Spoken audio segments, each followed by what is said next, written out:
अल्हम्दुलिल्लाह रब्बिल आलमीन अस्सलातु वस्सलामु अला रसूलिल करीम अम्मा बाद अऊज़ु बिल्लाहि मिनश शैतानिर रजीम बिस्मिल्लाहिर रहमानिर रहीम क़ाल अल्लाह तआला इन्ना फ़तहना लका फ़तहन मुबीना सदक़ल्लाहुल अज़ीम। ज़हर जिनजी ज़िंदगी दुख जिनी जा ॾेज, ज़हर जिनजी ज़िंदगी दुख जिनी जा ॾेज, सकी सुमन सेज रांद जिनजी रत सां। क़ाबिल एहतराम असातिज़ा इकराम, मेहमान इकरामी ऐं मुंहिंजा मक़सद भाइरो दोस्तो, अस्सलामु अलैकुम व रहमतुल्लाहि व बरकातुहू। मुंहिंजा अज़ीज़ दोस्तो, अॼु हिन बाबरकत महफ़िल में मूंखे जंहिं मौज़ू ते तव्हां भाइरनि जे साम्हूं गुफ़्तगू करण जो मौक़ो मिलियो आहे उहो आहे आज़ादी पाकिस्तान। मुंहिंजा अज़ीज़ दोस्तो, अल्लाह ताला जा लख एहसान आहिनि जो अल्लाह ताला असांखे हिकु आज़ाद मुल्क जो रहवासी बणायो आहे।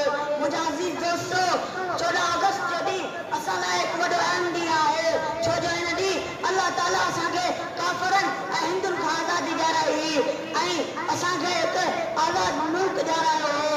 मुंहिंजा अज़ीज़ दोस्तो, हिकु दौर हूंदो हो जॾहिं मुस्लमाननि वटि का अलॻि रियासत कोन हूंदी हुई, को अलॻि मुल्क कोन हूंदो हो ऐं उन्हनि खे पंहिंजे दीन ऐं मज़हब ते आसानीअ सां अमल करण जी इजाज़त कोन हूंदी हुई। पोइ अल्लाह ताला इहा सोच क़ाइद आज़म मोहम्मद अली जिन्ना ऐं अल्लामा इक़बाल जे ज़हननि में ॾिनी।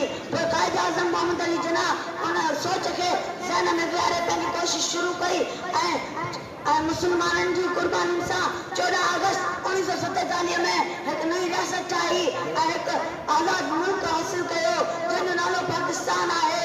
मुंहिंजा अज़ीज़ दोस्तो, पाकिस्तान जी बुनियाद ला इलाहा इल्लल्लाह ते रखी वई आहे, पर बदकिस्मतीअ सां अॼु बि हुन मुल्क ते उहे हुकुमरान आहिनि जेके हिन आवाम ते ज़ुल्म करे रहिया आहिनि ऐं हिन मुल्क जी आवाम ऐं माण्हुनि ते बेदर्दीअ सां ज़ुल्म करे रहिया आहिनि।